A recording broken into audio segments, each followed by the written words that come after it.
Yesaya, hey. Embeera bwetyo bwetambula, ebintu bitambulira ddala nga bwe twabibaze. Gwe gikokone, giteekeyo, gijjeeyo balo, gizeeyo. Basebo ne bannyabo, embeera bwetyo bwe ya Christmas. Eralodi yabireese. Basebo ne bannyabo, embeera bwetyo bwetambula, etambulira ddala nga bwe twagibaze. Embeera ebadde ya Easter season, abantu abamu bakyaliyo n'embikujjuko, abantu abamu basobola okujjuka paka wiiki namba nga bo bakyanyumirwa, ne beewa ebbanga eryo mbo ne banyumirwa. Naye ng'embeera eno yonna mumanyi omuntu eyagireeta yali Yuda. Oluvannyuma lw'okulyamu munneewo olukwe, ffeno tudigida budigizi. Kale ne neewuunya ebintu ebyali bali ebitukwasa ennaku tugamba Mukama waffe Yesu bamuliddemu olukwe, tugenda kumala wiiki namba nga tukungubaga. Neseba abantu wiiki bagimala basanyuka busanyusi. Ne babeerayo simanya okunaaza ebigere. Olunaku balukuza. Ne wabeerayo ekkubo ly'omusaalaba balukuza. Ne wabeerayo olw'omukaaga olwo baluyita batya? Balubuuka. Baluyita batya? Ndwerabidde naye nga nalwo olunaku lukulu. Baabo ne bagenda paka ku Sunday, Easter Sunday. Tebakomaawo. Ne bagwa ne mu wiiki endala, Easter Monday. Oluva mu Easter Monday, Easter Tuesday. Kwegamba ennaku zonna ezibeerako Easter. Okumala wiiki nga nnamba. Abantu bakyakujjuka, abantu bakyali eyo bakyanyumirwa. Munyumirwe. Naye munyumirwe n'obwegendereza. Munyumirwe n'obwegendereza. Nabadde kukuba ekiro ku Easter Sunday, naliko kukuba ekiro, naye ng'abantu envuga gye bavugamu ebidduka si ya buvunaanyizibwa yadde n'akatono. Mukyuseemu bannange, mukyuseemu. Essaawa eyo 7:89 paka essaawa 12 akadde ako kabeera kakanayo kyani. Abamu baba basimbula busimbuzi kuva waka wa abantu abakubi ba pata abatuufu. Ate bo essaawa ezo zabayingira ekidongo ekibaala. So ate baamala okuva mu kidongo ba mu kivulu ky'abayimbi nga banoonya after party vibe ekwatiddewa. So mu mbeera eyo buli muntu abeera agamba oyizo gambo babbi yaggwayo gye bagenda, oyizo gambo babatwala mulwadde mu ddwaliro, emmotoka bazivuga nga abavuga ambulance. So mu mbeera eyo n'ab'ebigere mubasaasire, n'ababoodaboda mubasaasire, kubanga ababoodaboda n'abataxi balina ekintu ekiri common. Oyizo gamba maama waabwe obayoomu, okitegeera, ono ayagala kuyitawo n'oli ayagala kuyitawo, teri awaamu munne, n'ogamba oba baawula bataata nga maama y'omu. So kati fe abavuga ebidduka, emmotoka tugeze za buyonjo, abavuga zitaxi, abavuga bodaboda, buli omu gw'olina okubeeramu munne, gw'olina okubeerawo munne. Nolaba oli ng'aleese gweba wange kamuleke sidduka n'abavubuka. Ebbugumu ly'abavubuka likakanyizibwa na biwuka oba na kabenje. So mu mbeera eyo weekend, Easter weekend bwetyo bweri, abamu bakyagirimu nga bwe mbagambye. Twagenda okuyingira weekend awo. Davido yatukola ekintu. Nafa wano ng'ekintu ekyo tukivumirira. Neŋŋamba omuyimbi w'ebweru yenna ajja mu ggwanga Uganda mu respectinga abantu abateeka ssente mu bivulu byabwe. Lwaki ojja ku kivulu ku ssaawa esembayo? Omuntu nyini kivulu tomuyambyeko na promotinga kivulu. Goze mbe bamanyi kubanga gwabadde okyali wammwe eyo ne bakugyamu akasente n'ofuna, kati ogamba nze ekintu tekuyimba. Era nze gwolaba naliko ku kivulu kya Davido backstage eyo, erina abantu benasanga ntwebongabongako. Mbeera si bwetu bwe twali tugisuubira.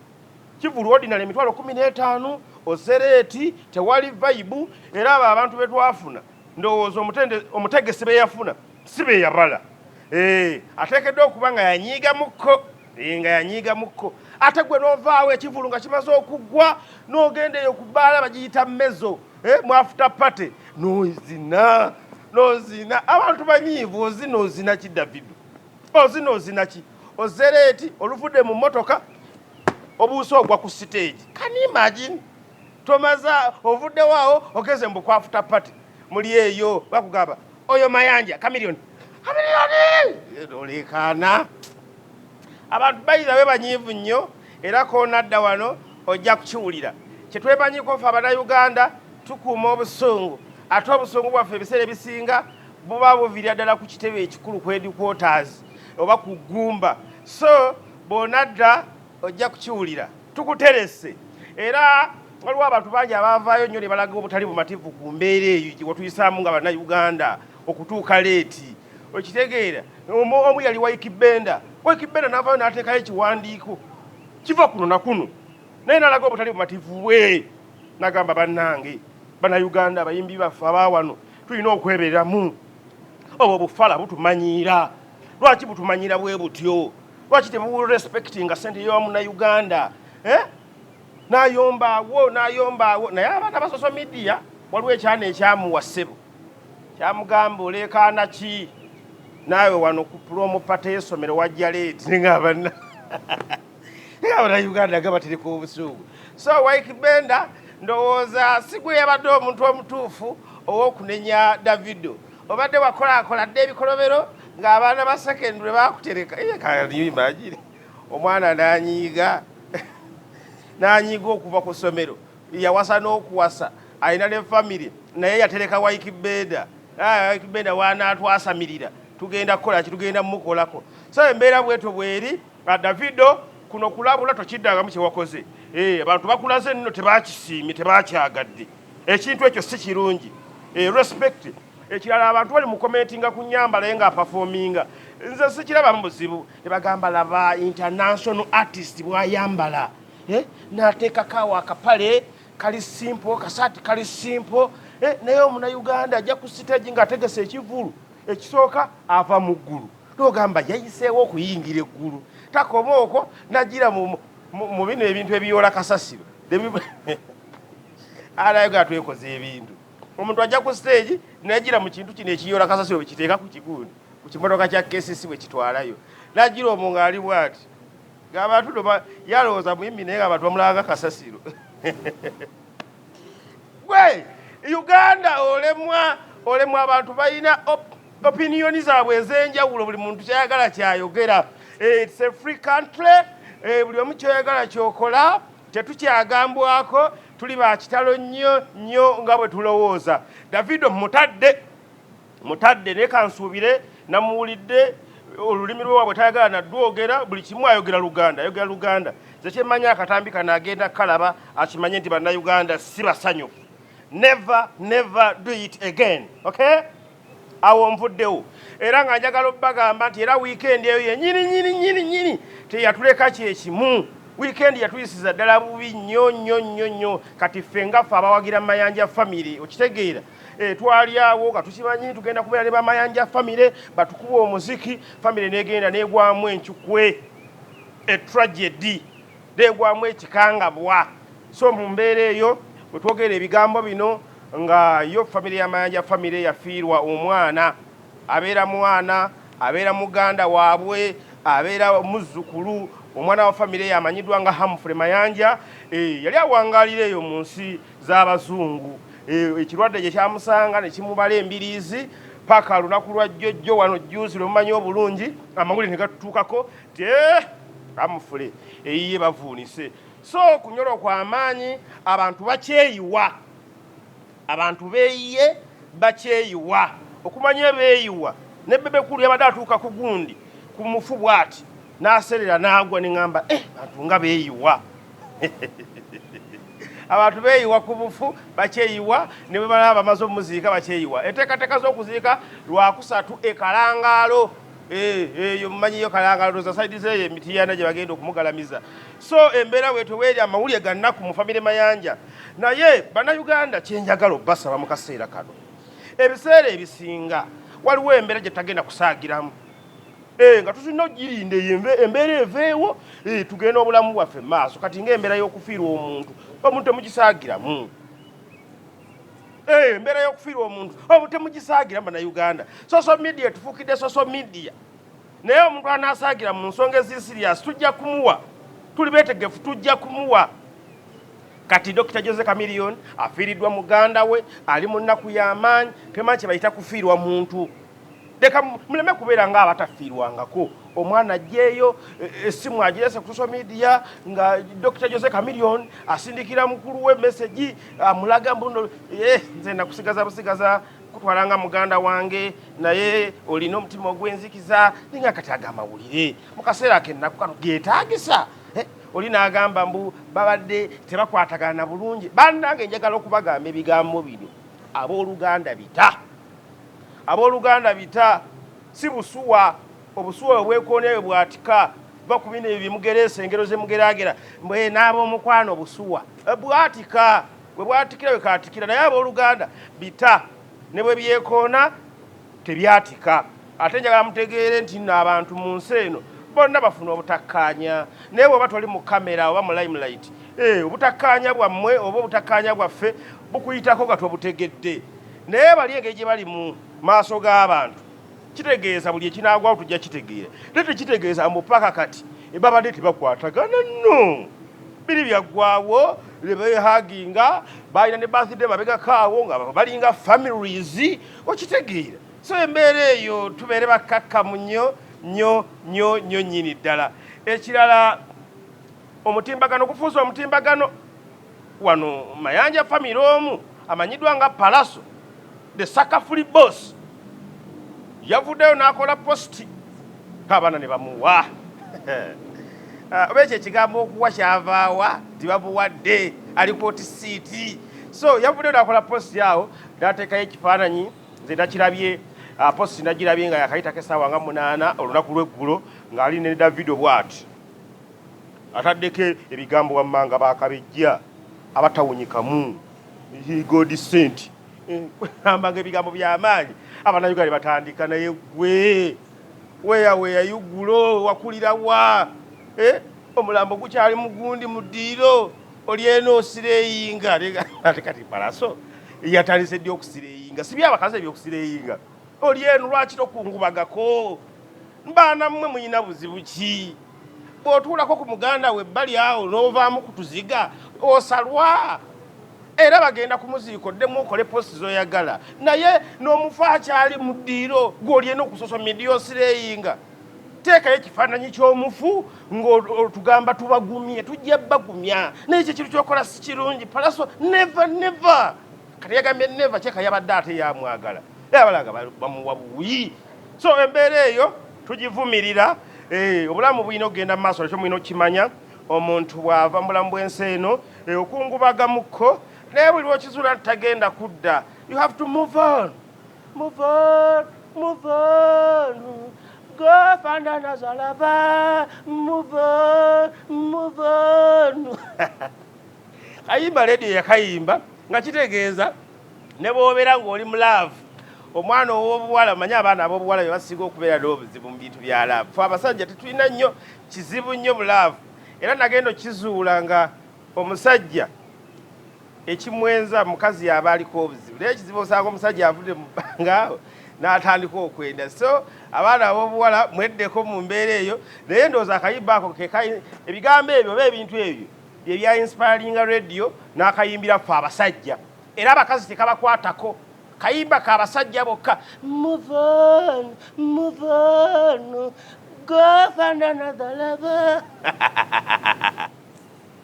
so embeera yeeyo bwetyo weeri oba olina okumuvinga on omuntu afa ne tugiragiramu awo 30 sekendi ne tumuvinga on obulamu bulina okugenda mu maaso landiro lyakubanja motoka temuli mafuta baana balina okudda ku ssomero abaana balina okuwummula balya ng'obusaanyi aye nga tudde awo kungubaga mugundi afudde ng'ate tagenda kudda so you have to move on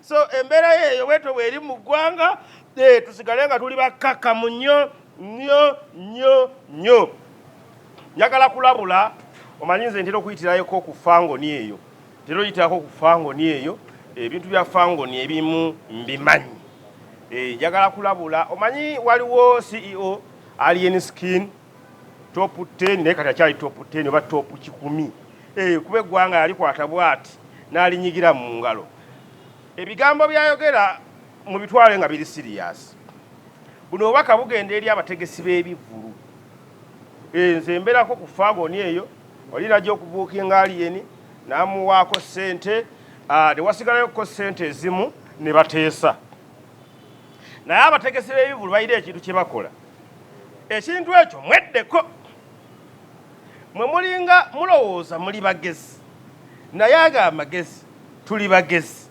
okitegeera nze nina ekivulu kye nabaddeko ekimu ku Easter ng'omusajja asigaza balansi wange naye n'asooka n'aŋŋamba mugenda ku stage waliwo yageza ku stage awo bwe yamaze okugera ku stage n'atandika omubuzaabuza oli alina okudduka okugattawo ekivulu ekirala so mu mbeera eyo oli n'awunzika nga balance amulesse n'akola ki n'adduka ataasa ssente endala oba oli awo sente zeyabadde agenda okutaasa ze nnyingi okusinga balance yabadde wano so mu mbeera eyo abategesi b'ebivulu kino ekintu nange kyate kigenda kuntuukako naye bwe namaze okulaba oli yakyayiseemu ne nga nze baaba sirinnyayo kyukambasa ne case tetulinnya ku stage nga tulina balance naye nga mulaba buli muntu ayagala bagazaako omufutyanka agenda era nange we nagenze ne baŋŋamba kati bw'ovaayo ndi wano ega oli wano kakati kati tukole bwetu mpa nze kati ŋŋende gogo wange tukyakolera ddala ali agambye mbu tetukyakola tukyakolera ddala ebintu bingi naye tusooke tugyewo kino tusobole okugenda mu maaso ebiseera by'omu maaso bitwanguyire bitutangaalire era yagenda nakwata nampa neŋŋenda nenkola ki nenvaawo neŋŋenda ewaddako so mu mbeera eyo alien skin ekintu ekyo akyogera nnyo era so nnyingi zaatagenda kuyimbako bw'anaaba tayagala omanyi waliwo omuntu ne bakuma balance oga kanyimbira abantu bange naye abantu baagala ssente abantu balina obuvunaanyizibwa so bwe muba muteeseza n'alien skin nze ngaabeera ku fangoni mbalabula ne mubeera n'endagaano nti n'endagaano balance mukuwa bwe nti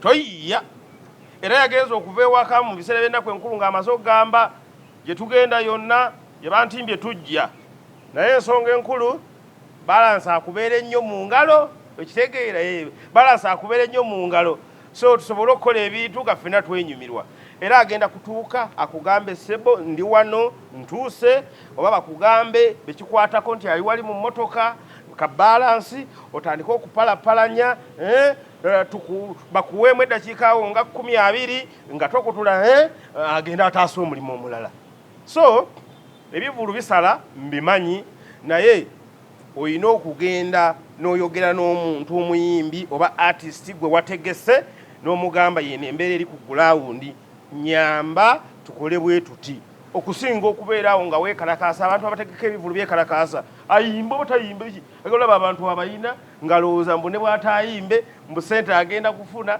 naye abantu bajja kukola ekintu baasa ebintu by'abantu emizindalo bagyokye otandika okudda mu mabanja okusasula ate erinnya lya muyimbi eryonooneka bwe mugamba bugambi nze namuwase naagaana okuyimba nze namubuukinga ne mumalayo so nga erinnya lyonooneka so lwakuba ffe ebintu bya fangoni bibeera ku kamera omuntu waba asimulaga nzija waliwo balansi wange abantu bakimanya nti waliwo balansi era bwatuuka ku gulawundi n'agamba ne balansi ne bamuleeta nga kamera era ne twesikasikamu awo balansi ajja tajja tuve wano tugere ku pulaani B ng'ekolera so ensonga eyo nkulu nnyo waliwo gye yabadde agenda okikola eyo nga balansi aluddeyo naye n'amala embeera ne kakkana n'ayimba bulungi embeera nedda mu nteeko kati kuno nze mbadde nkayisaawo nga kulabula abayimbi abalala sijja boogerera naye nze kyemmanyiiko nti omufangoni bw'oba omubuuki nze ne mukola endagaano biri ku ndagaano endagaano eyo giteeke mu nkola so n'olutalo lwa alien skin ne palaso lukyagendera ddala mu maaso nnyo navaano nga mbagambye nti bwe mulaba nga olutalo lunyuma nga abayimbi abo balufunamu lugende mu maaso tetulinaako buzibu naye bwe tebalufunamu ng'omuntu omu asobola okuluzinga ekintu ekimu you can seize fire n'osizinga omuliro obulamu ne bugenda mu maaso kubanga byatalikako ebisaaga palasa ayogedde awo simanya bali bawugira mu kidiba netugamba kale omukulu aga kale n'agenda mu studio ezimu eza radio ne TV n'ayimba akayimba awo ng'asaaga nga tulowooza byakusaaga kumbe ebyo ebya fangoni kintu kigenda pasono enkerebwe kati simanyi n'amala n'agenda oluyimba lwa ddala oluyimba baluyita enkerebwe mu lunoonyeeko outer fangon forest n'abaana bali eyo bapushinga music naye balina ebifaananyi byebateekateeka ku luyimba olwo vidiyo tenafuluma naye ebifaananyi bateekako naye ogenda okulebera ng'omuntu alinga enkerebwe bataddeko abantu bangi bataddeko abantu bangi naye ogenda okulaba ng'omuntu ali enkerebwe. So mu mbeera eyo tetumanyi enkerebwe yaani. Naye nga bwe tumanyi bannayuganda ffe tulireetinga ebintu tugamba naye oyo aba takwatagana bulungi n'oli kakali kitegeeza eri yenkerebwe. Naye ng'oluusi ye yayimbye na birala nnyo. So ekyo kigenda eri bafaani temugira nnyo temukibulandinga okugyako nga ggwe olina obujulizi nti eyo yenkerebwe. Era bw'oba olina obujulizi nti eyo yenkerebwe ebeera enkerebwe. Kuba aliwo omuntu gwayita enkerebwe tolanga n'okutambula otambula ng'enkerebwe atuula ng'enkerebwe. Basebo ne bajja bapita kyuka ba Uganda omukutu guno baguyita CHIKATI TV. Genda ku mikutu gimugatta abantu olabe nga ogweyungako ogenda kuba ofuna ebintu bingi nnyo. Nabagamba nti emikutu gy'amawulire mingi nnyo nnyo mu ggwanga, naye si buli muntu alina essimu mu ngalo nti amawulire abeera yagategedde. Oyinza okuba agategeddeko katono, ffe tugogera tugaziiza ku kifaananyi. Oyinza okubeera nga tonnagategererako ddala. Bantu bangi nnyo naffe kennyini waliwo bye batusindikira mu inbox n'ogamba bino byabaddewa. Kitegeeza tulina okutambula n'okumanya mu mbeera eyo. Mawulire tujja kujjanga wano tugenda leeta ebintu bingi. Eno CHIKATI TV si just a YouTube channel nga bw'omanyi nti TV kubeerako programs ez'enjawulo. Tugenda tekanko ebintu eby'enjawulo ebirala by'omanyi eggwanga nga bwe litambula n'ensi yonna. Bya bulimi, bya bulunzi, bya bulamu, nsonga z'abaana, nsonga z'abafumbo, nandiki, wowe, woyi, wayi, byonna bigenda kubeerako ku CHIKATI TV. CHIKATI TV no tugamba mu kibatu kyo, oba oli mu takisi, oba oli waka, oba oli mu kufumba, kabyobeera ng'olina essimu yo mu kibatu kyo, manya guggwa. Bapita kyukamba Uganda okuva ku CHIKATI TV mu kibatu kyo.